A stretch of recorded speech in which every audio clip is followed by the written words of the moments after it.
Good morning, everybody. This is Laura Peterson. I'm your host of Central Florida Real Estate Radio. I'm from Your Home Sold, Guaranteed Realty, and to discuss the sale of your home, you can call or text 407-566-2555. That's 407-566-2555. So as usual, lots of great stuff to talk about, and I always start with the stats and some interesting things that happened with the stats over the last couple of weeks, actually over the last month or so, is that where I got these stats from, basically that where I could pull up a report and then I could let you guys know really what was going on and everything like that. And a few weeks ago or a month or two ago, what happened is that they changed it, and they've come up with these really pretty graphs and all of that kind of stuff that do not tell you the information that I am looking for and that I like to report to you guys.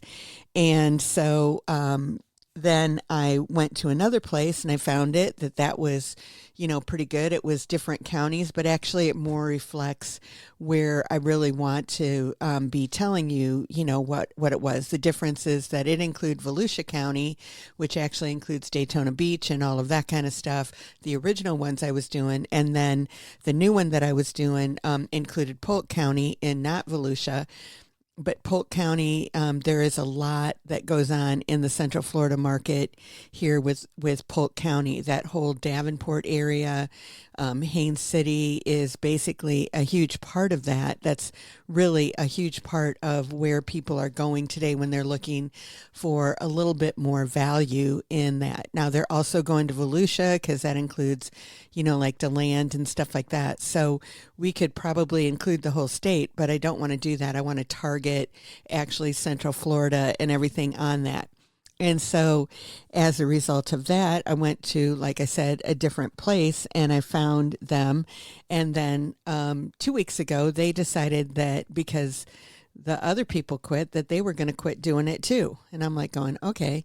So last week I did it manually. I figured it all out and everything because I do think that it's really important to look at. And then this week I went to AI and I said, okay, this is what I need. This is what I have.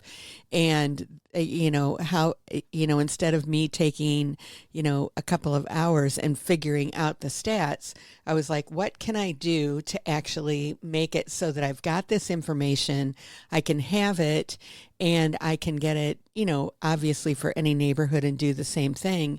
But actually that's something that's a service, for the people that follow me and that listen and everything like that. And so I went to AI to see the best way that I could create it that would take the least amount of time and that it could calculate the numbers for me. Because a lot of the stuff I could pull up, pretty easy, like how many sold and all of that kind of stuff. But calculating, like the average days on the market, how many months of inventory and all of those kinds of things. And that became something that I would do. And then, obviously there's a chance for errors, but it's also time consuming.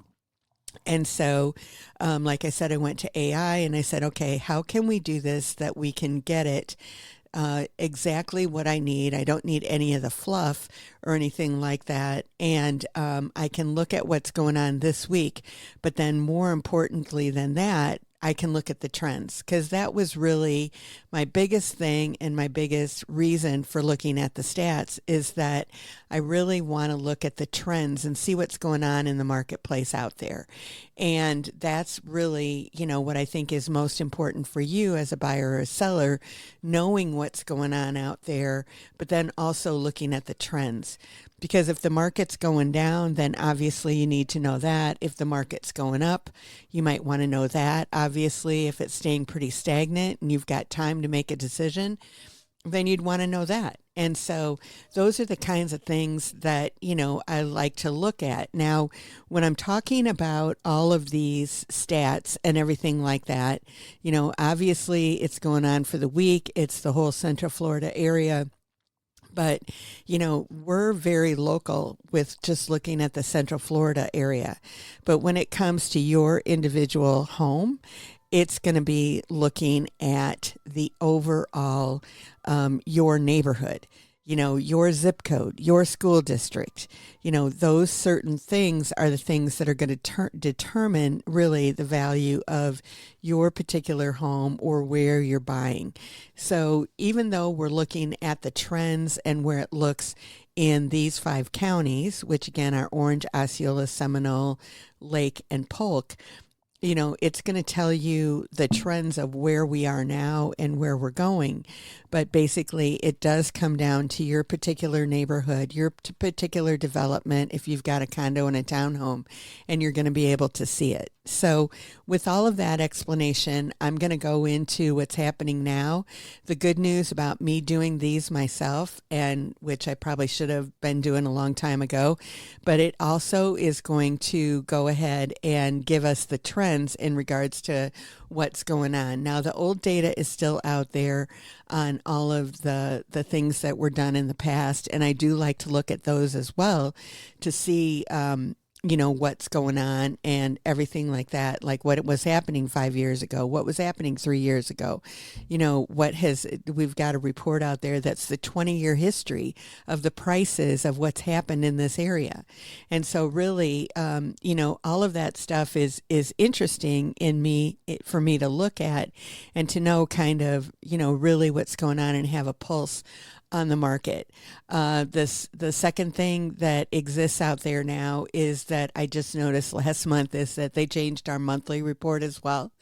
And it used to have 14 months on there. You could look at the trends. You could look at 3 years of what happened 3 years ago, how much inventory we had then versus now, and the year after, and all that kind of stuff.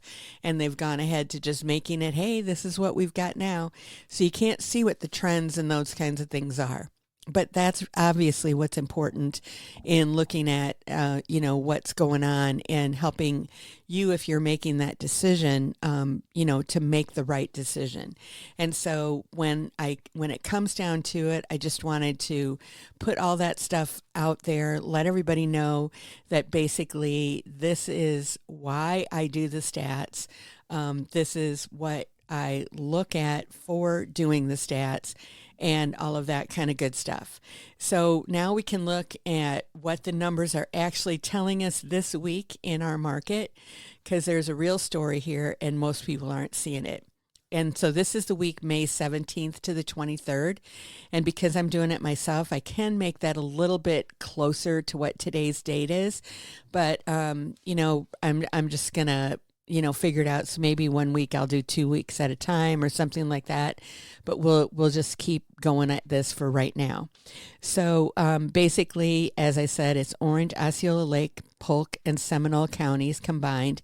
There are 13,653 single-family homes sitting active on the market. Total sales for the week came in at 819. And when you get that to a monthly rate, you're at 3.85 months overall for single family homes. Now, when it comes down to what is considered a normal market, it's 4 to 6 months. And so we're right on the verge of a normal market. So it's still, even though it doesn't seem like it when you're out there, it is considered still a seller's market. So, but it's softening, and when you break it down by price brand, that's where it gets really interesting. The entry-level market, which is homes under $250,000, has 739 active listings and only 56 sales this week. That's 3.05 months supply, which means it's tight, and sellers still have leverage there. But as you move up the 300 to 400 range, which is really the bread and butter for Central Florida, there were 3,713 active listings against 261 sales. So that comes out to 3.2 months. Still balanced, but inventory is building. Once you get to above 500,000, the picture shifts noticeably.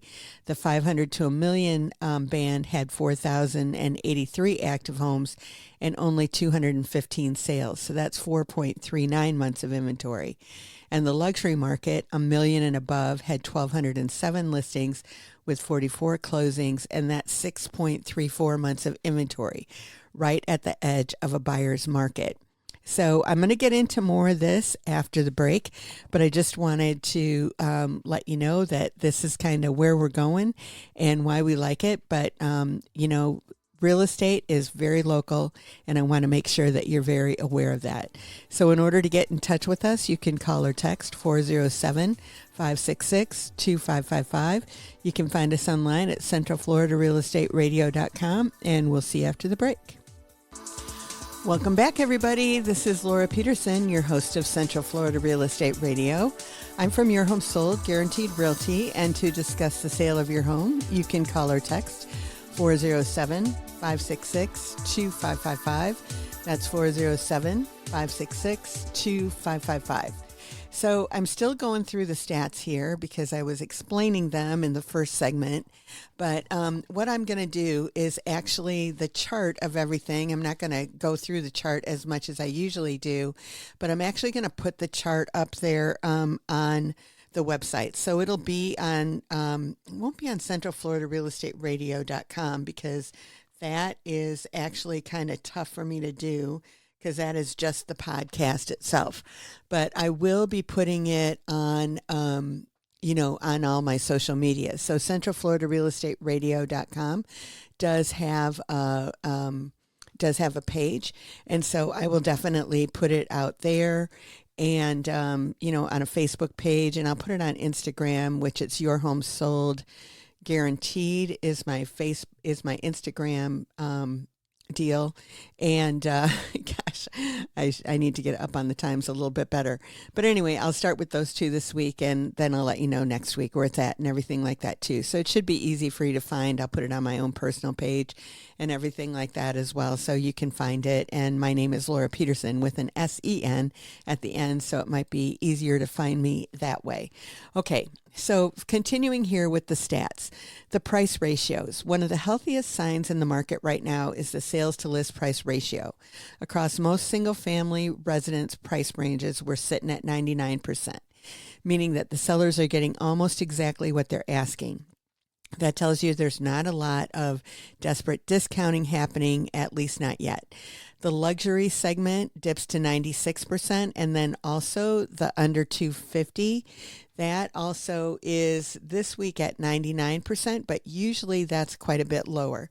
And the reason that there's room in that under 250 and at the over $1 million is because under 250, there's a lot of work that needs to be done usually, because our median price home, which I need to get that figure on here, but our median price home, I believe, is still right around $400,000. And that's what I need to, so the median price of single family homes is $404 this week. So now let's talk condos and townhomes, because this is a completely different story. We have 5,077 active units across all price bands and only 179 sales for the week. Overall, the month of inventory for the condos and townhomes comes into 6.55 months.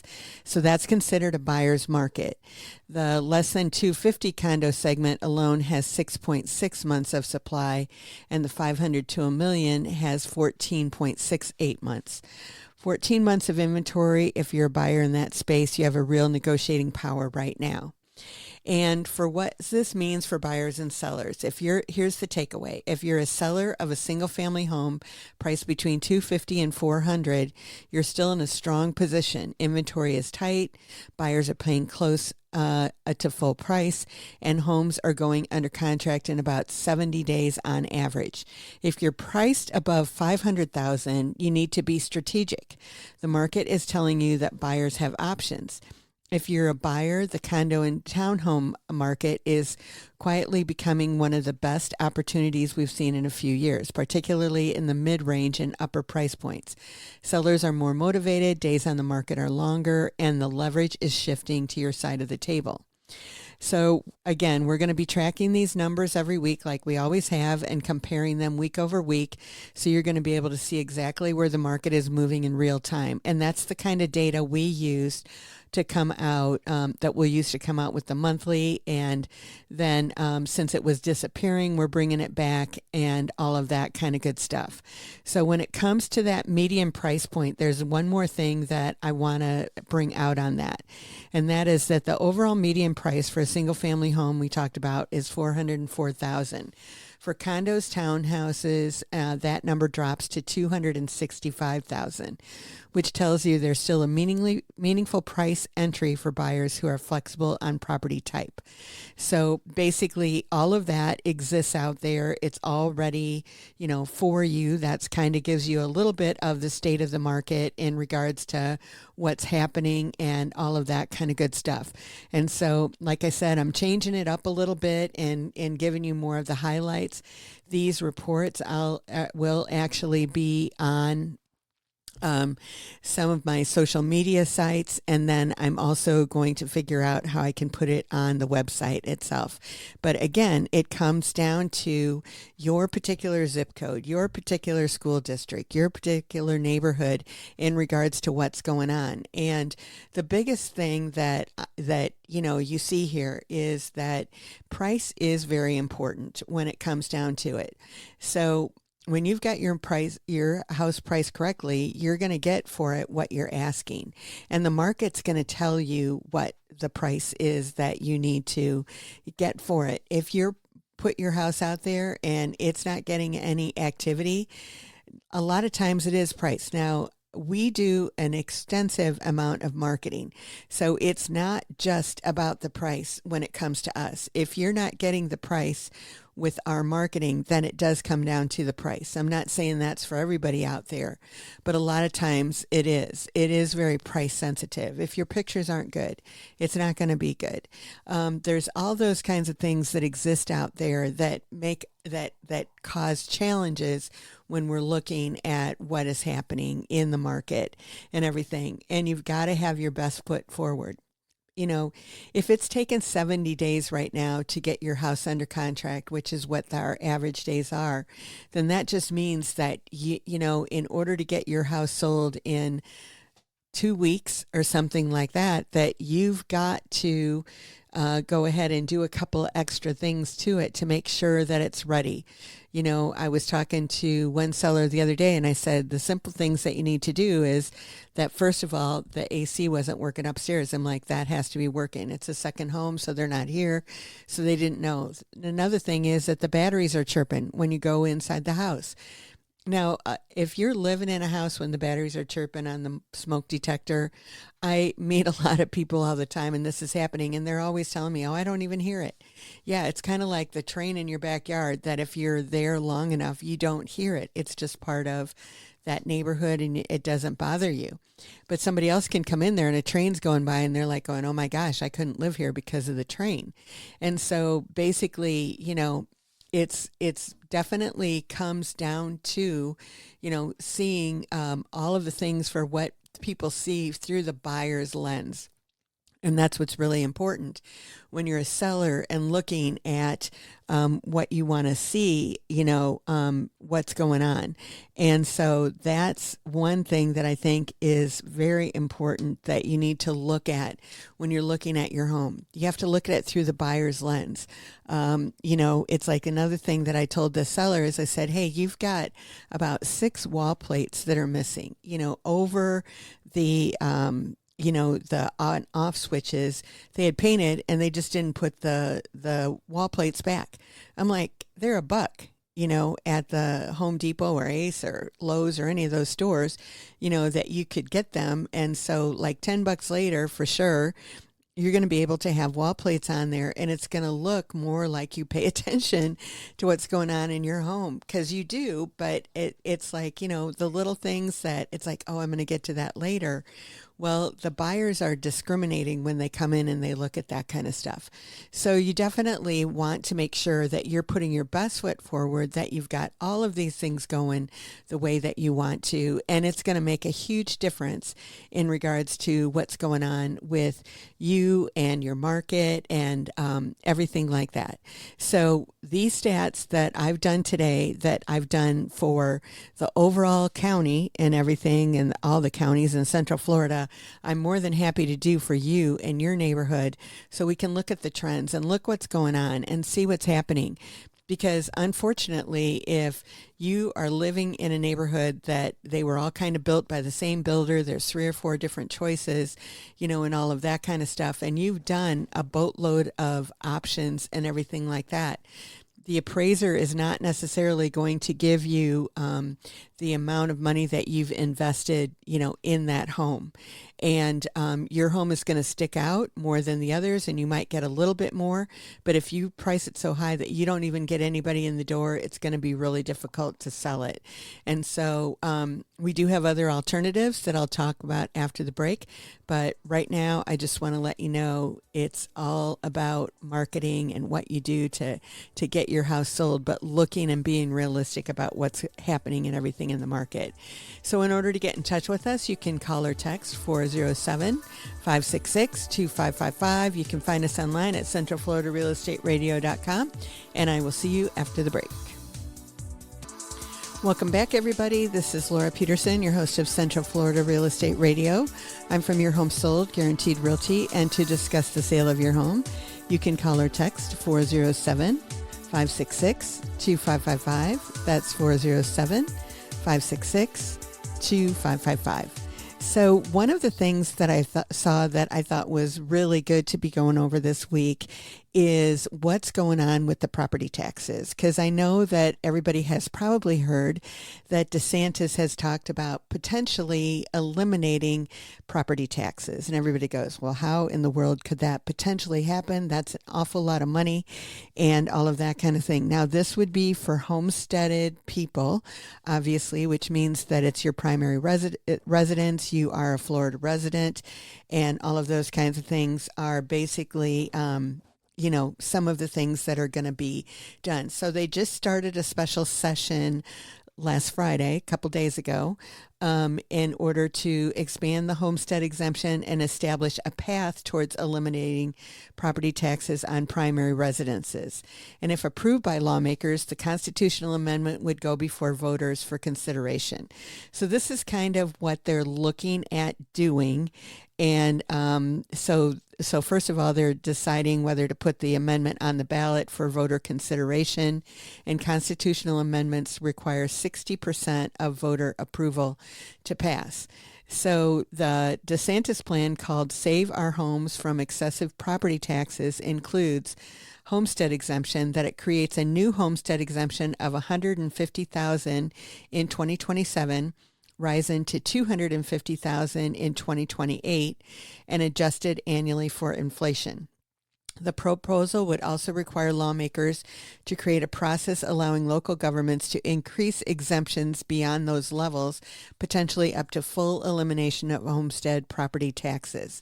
The local government funding restricts remaining property tax revenue to core government services, including public safety, education, infrastructure, and natural resources. Business property taxes is going to be lowering the maximum annual increase in assessed value on non-homesteaded properties from 10% to 5%. So they could go up 10% a year right now. So they're saying to limit it to 5%.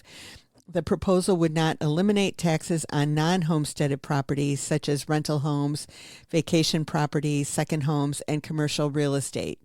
So new residents will require a waiting period of up to 5 years for certain new Florida residents to qualify for the enhanced homestead exemption. And then state funding is going to create a trust fund to help local governments maintain core services. So obviously, if the money's going down on the property taxes, the policemen and firemen and the schools all need to get the same amount. So where's that money going to come from? And so the state's got a trust fund that they're putting together that is going to maintain the core services. So the proposal follows months of discussion among state leaders about how best to provide property tax relief. And so basically, what it's going to go through is these kinds of things. And it has discussions about how local governments would replace property tax revenue. And the Florida Association of Counties Deputy Executive director told the News Service of Florida that counties are prepared to engage in the discussions, but emphasize the need to consider long-term budget and funding issues. So Floridians want affordability, but eliminating property taxes does not eliminate the cost of infrastructure, emergency response, and other essential local services. Those costs don't disappear. They shift somewhere else, often on businesses, renters, and working families.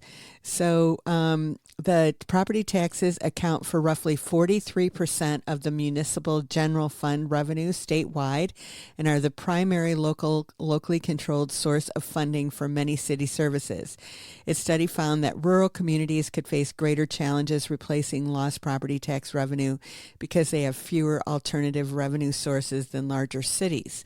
So basically, this is kind of, what they're talking about when it comes to this. I think it's going to be really interesting to watch and see. And that was always my thing that, hey, if you reduce the property taxes, where is that money going to come from?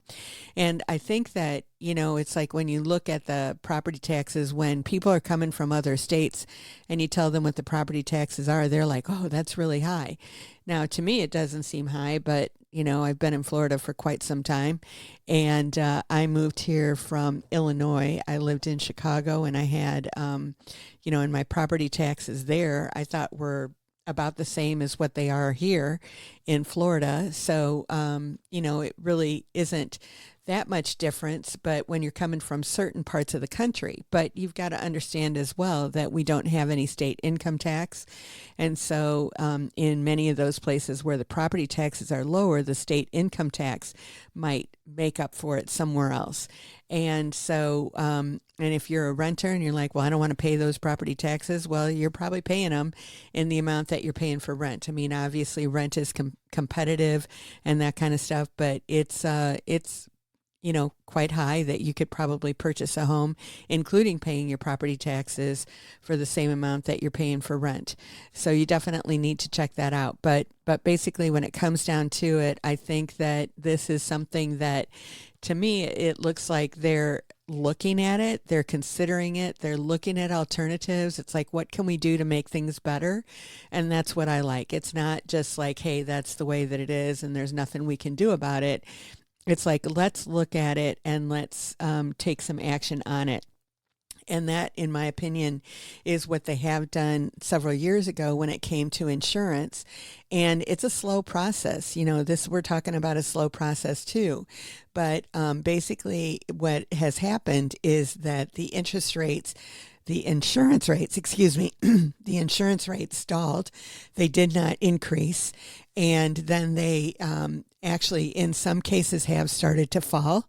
And we have more people that are coming in that are actually that are actually seeing a better insurance rate on their properties.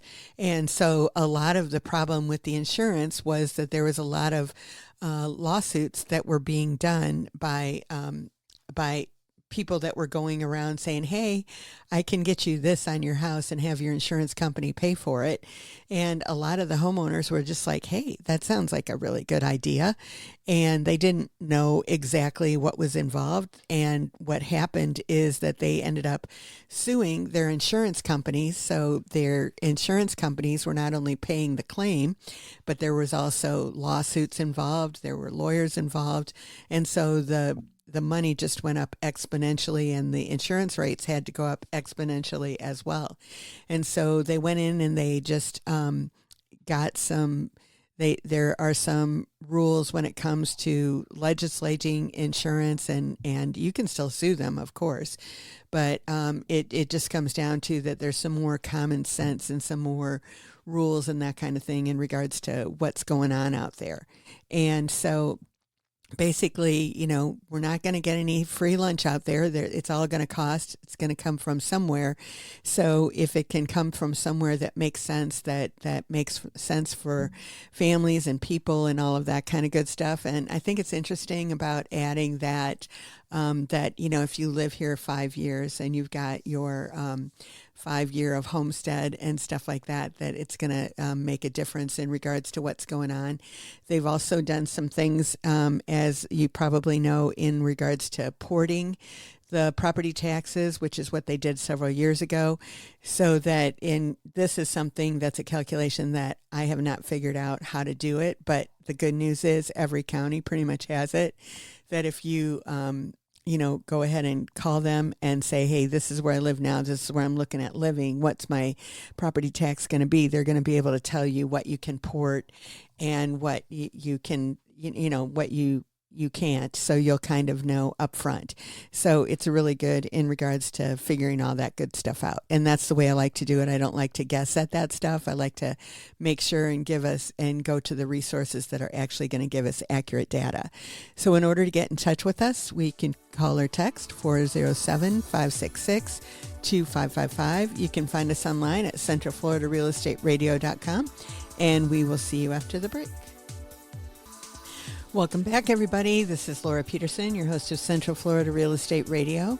I'm from Your Home Sold, Guaranteed Realty, and to discuss the sale of your home, you can call or text 407-566-2555. That's 407-566-2555.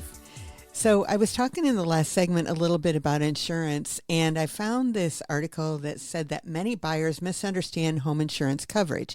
And so I thought that that would be a good thing to cover and make sure that everybody is on the up and up and know what it is. Because this is a survey that found many Americans misunderstood what standard homeowners and auto insurance policies cover. I'm going to cover the homeowners, not the auto, including flood damage, rebuilding costs, and common exclusions.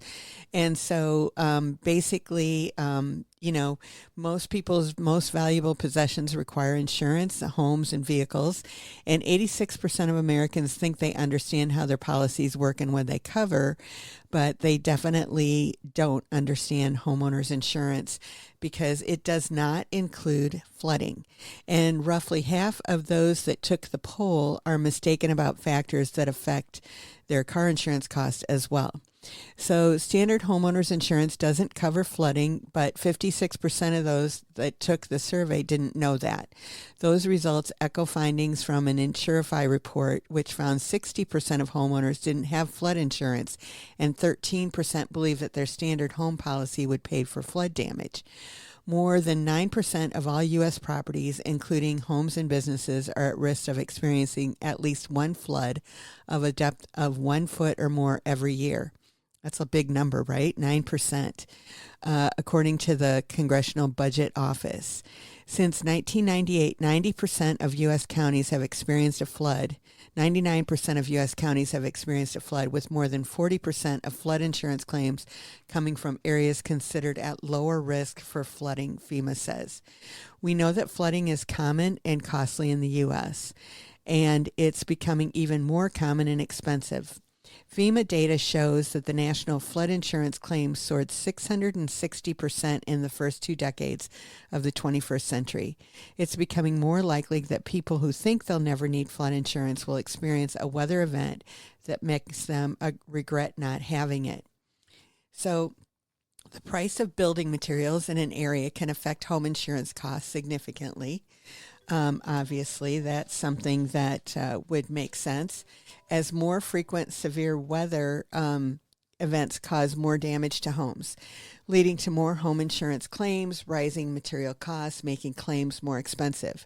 So reconstruction costs increased 4.6% from April of 2023 to April of 2024, according to insurance analytics company Verisk.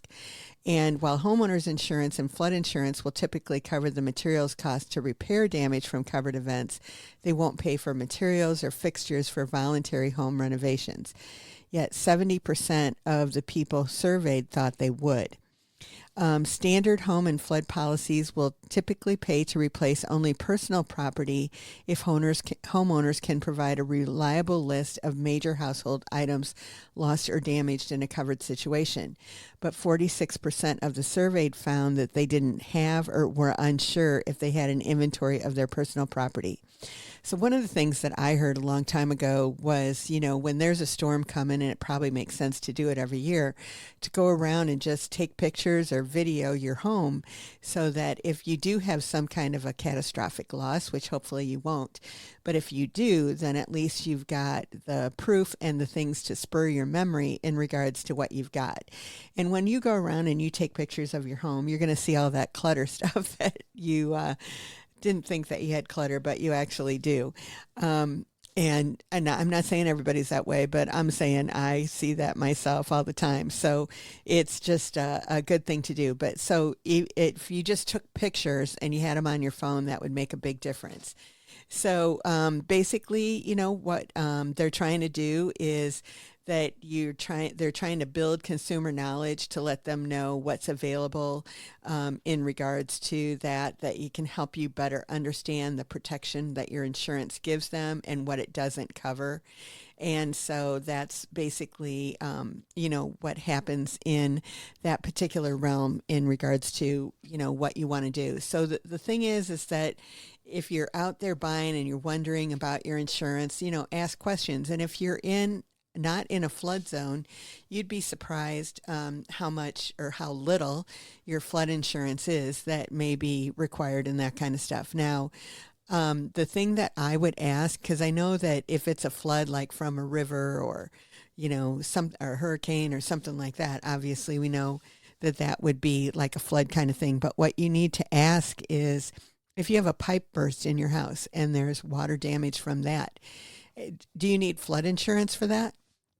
Or is that covered by your regular homeowners? I mean, that would be something that I would definitely want to ask and know, because I've known people before that have had that kind of thing happen, that a pipe bursts and it's clean water that's going in, but after a couple of days, if it's not addressed appropriately, there's a lot of damage and everything that can be done. And so you definitely want to go ahead and make sure that you've got all of that stuff going on.